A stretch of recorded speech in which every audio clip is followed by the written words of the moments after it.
Joining us today is one of the most recognizable names in the business. He's a WWE Hall of Famer, an author, and you can catch him very soon on his upcoming comedy tour. Ladies and gentlemen, please welcome Hacksaw Jim Duggan. Thanks so much for joining us today. How are you doing? Well, my pleasure, fellas. But you know, the first thing Hacksaw's got to do is give a big ho. Kind of fires me up, gets me going nowadays. Definitely. Now, Hacksaw, you're a busy man these days. Your upcoming 2x4 comedy tour is starting on February 2nd and going until the 13th. How does it feel to be back on the road and stepping into comedy? Well, this is going to be a lot of fun, of course, to be back up in the Northeast, being from Glens Falls. What actually happened, I have done quite a few of these up through Canada. Last summer, Ted DiBiase and I did the $2x4 $1 million tour through England and Scotland. And it seems to be a great opportunity for wrestling fans to come out and have the curtain pulled back on pro wrestling. I tell folks it's the Hacksaw show. If you want to hear some good knock-knock jokes or funny jokes about your grandmother, then go somewhere else, brother. This is going to be, stories about wrestling, road stories, traveling with my good friend Jake the Snake Roberts and Damien, ring stories about Andre the Giant and Ultimate Warrior, rib stories about Owen Hart and, other guys. So, and then, of course, we're going to have a Q&A and an opportunity to take pictures and get autographs and stuff. So it's a fun night out for wrestling fans. Now, how did you decide to kind of go out and start doing this? It's got to be a little bit nerve-wracking. I know that you've been in wrestling forever, so it's probably not too hard to get you nervous, but it's a completely different monster. So what was going through your mind when you decided to start doing these comedy shows? Well, it's actually, I got to give full credit to Mick Foley. Mick is the guy that first started doing these, and I was with Mick out in California and a couple of them at last year's WrestleMania, and then I did a couple with Jake here in the States. At the last one in Zanies in Nashville. And, of course, I started doing them up through Canada and last summer through Scotland and England. And, comedy clubs just seem to be a good venue to have this type of event at. And I was up visiting my family up in Glens Falls, and my friend Kenny Casanova from Albany suggested that, hey, we'll think about running up through the Northeast. And, I said, well, why not? Give it a shot. It's always good to get close to home, so we're kicking off the tour up in Glens Falls, New York, and going through, and I got bringing my wife with me on the road. It'll be like the old days, so kind of a second wind at this stage of the game. Sure. Now, Jim, during your run in WWE now, you were sometimes put in the comedy role. Did you enjoy this role maybe more than your hardcore role in other companies? A lot of folks only remember that part of my career, but, of course, I was started off as Big Jim Duggan with short hair and clean shaven. Then I wore a mask. I wrestled as a convict. Then I wore a fur with chains on it and wrestled as Wild Man Duggan. So I was 3 different characters before I found Hacksaw. And, and then it's Hacksaw, when me and Buzz Sawyer, one-man gang, back in Mid-South, we would beat the devil out of each other, And the character just evolved, and I went up to WWE. It evolved. It wasn't really a conscious office decision, but it just kind of evolved that way. It actually worked out, because, like I said, my good friend Mick Foley, who's 10, 12 years younger than me, has trouble walking across the room. I'm 62. I still get in the ring once in a while. I'm physically good shape. So those guys that do all those high-risk moves, I tell the young guys I see at the indies and stuff, I said, fellas, remember, life's a long time. You got to take care of your body. And I think that's what's hurting the WWE now. Every night's a big show, and every night all the talent is doing these high-risk maneuvers that are, injury-prone type things. And a lot of guys are getting hurt because every night they're pressing the envelope. Where, in WWF days, if you're doing Minot, North Dakota, you might work a headlock for 10 minutes. Now, throughout your career, you've spent time with hundreds, if not thousands, of professional wrestlers. since we're talking about comedy, are there any specific wrestlers that stick out to you that you remember being like really funny or hilarious on the road? Yeah, I think there was a few, and Kurt Hennig, of course, was a big ribber. And that was a deal back in the day, ribbing. Heavy jokes played on each other.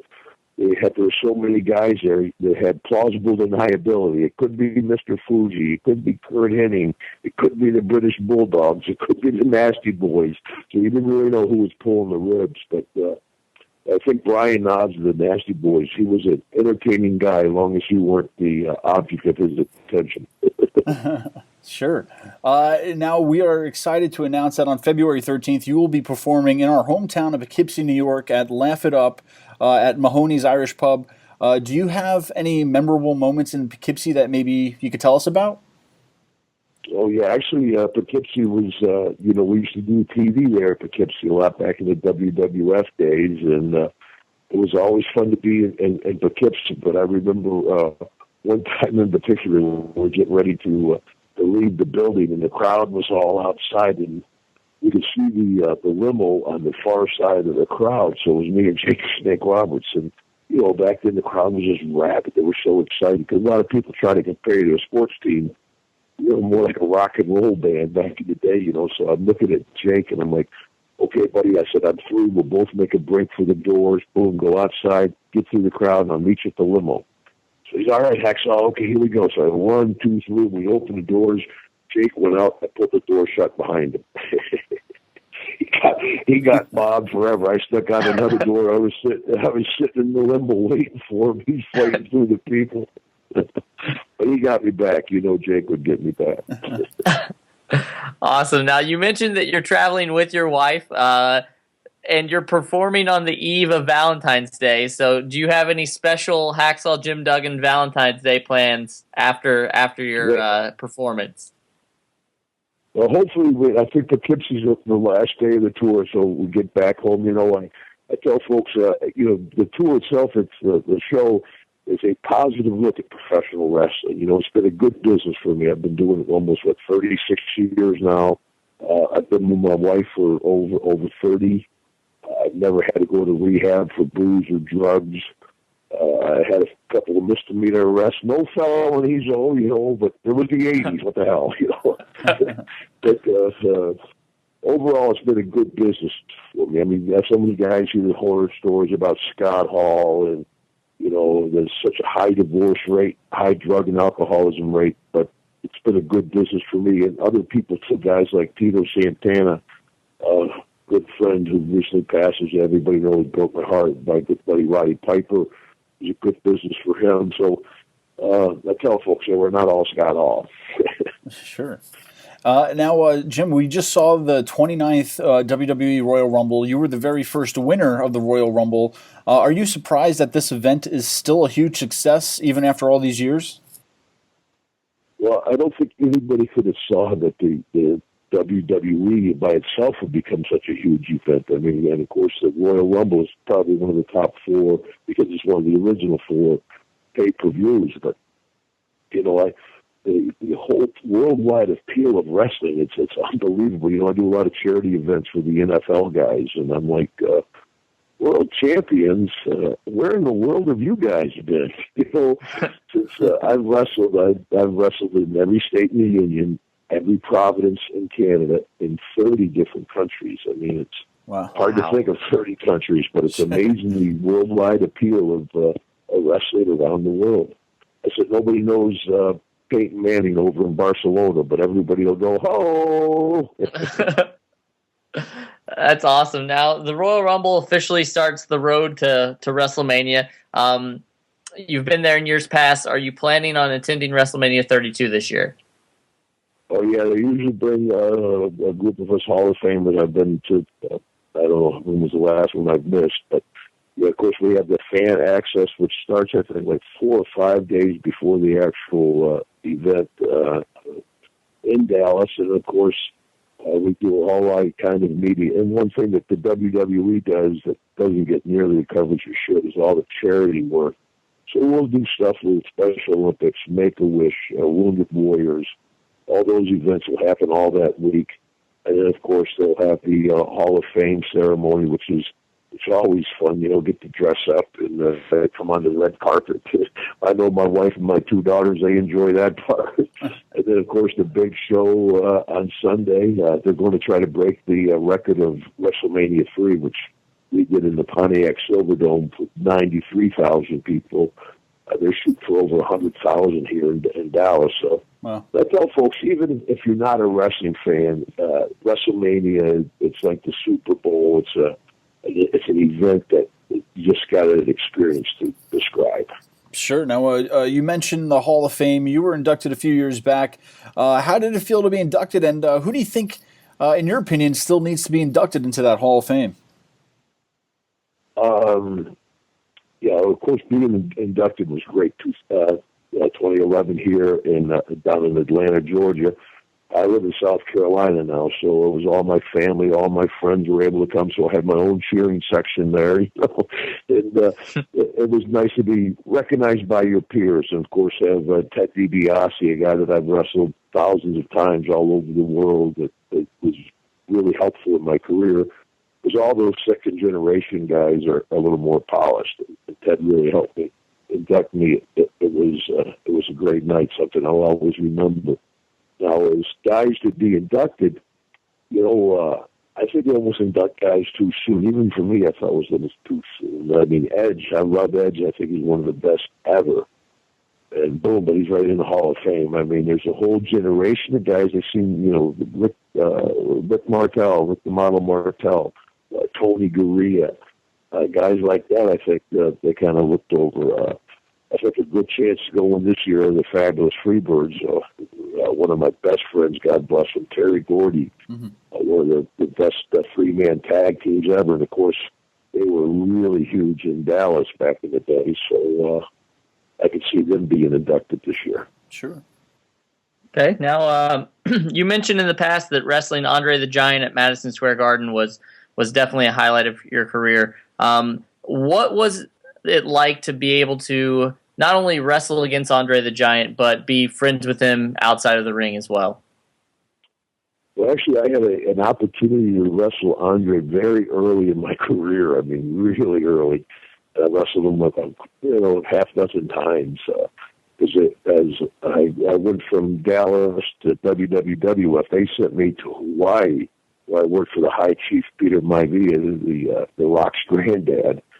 And I wore a mask over there, and I wrestled as a convict. And, of course, everybody loved High Chief Peter Maivia, so all the guys that would go to Japan, all the top WWF stars would go to Japan. On the way back, they'd stop in Hawaii and do a show for Peter to get a big crowd. So, once a month I got an opportunity to wrestle guys like Andre or Stan Hansen, and I got to develop, a rapport with Andre.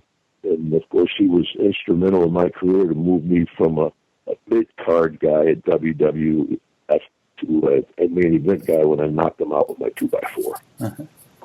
Now, Jim, you also wrote a book not too long ago entitled Hacksaw, the Jim Duggan Story. Did you enjoy writing this book, and could there be another one in the works in the near future?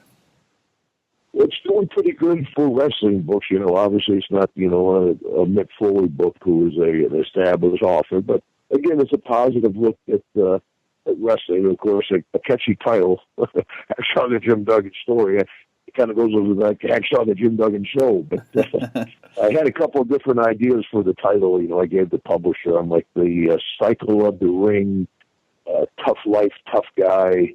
We'll go with Hacksaw the Jim Duggan Story. So, but like I said, it's a positive look at wrestling, and and since that's happened, I mean, this whole new life of doing Comic-Cons and conventions and stand-up, it's a whole new aspect of the show. So there may be another book in the works. It's doing well enough, I guess, that Triumph Books out of Chicago was thinking about it. All right. Now, it's no secret that prior to wrestling, you were a part of the NFL. Who do you think is going to win the Super Bowl this year, the Broncos or the Panthers? Well, let's see. Where did I tell you I live, brother? South Kakalaki, man. We got to be pulling for the Panthers down here. Even though I went to SMU, my wife's a big South Carolina Gamecocks fan, but I think this year we were all pulling for Clemson. So here in South Carolina, we're in Rome, so we're pulling for the Panthers. Great. Now, Jim, where can fans find out more about your upcoming shows and, follow you, or you're on social media or anything like that too? Sure, yeah. I remember I used to joke with Piper. I called Piper one time when I finally went over 100,000 on Twitter. I'm like, Piper, I said, I got 100,000 followers on Twitter. Piper's like, I got over 500,000. I'm like, I'll talk to you later, Piper. But yeah, my Twitter is official Hacksaw. Facebook is Hacksaw Jim Duggan, and I really document my trips and stuff. Every weekend I'm somewhere. Just a couple of weeks ago, I was down I was over in Oklahoma with me and Jerry the King Lawler, the young Von Erichs, Jim Ross. So usually every weekend I'm on the road. This weekend I'm wrestling in Wilmington, North Carolina on Saturday night, come home Sunday, and then fly up to Albany on Monday. So it's fun for folks if they like to keep up. That's a good way to do it. Great. Well, Jim, we're going to be there in Poughkeepsie. We can't wait. We're looking forward to the show. We wish you nothing but the best on this comedy tour. Well, thank you. I hope that folks have a lot of fun. And, it's humbling to be remembered this many years after wrestling. So I try to give the folks as much as I can, and hopefully we'll all have a good time.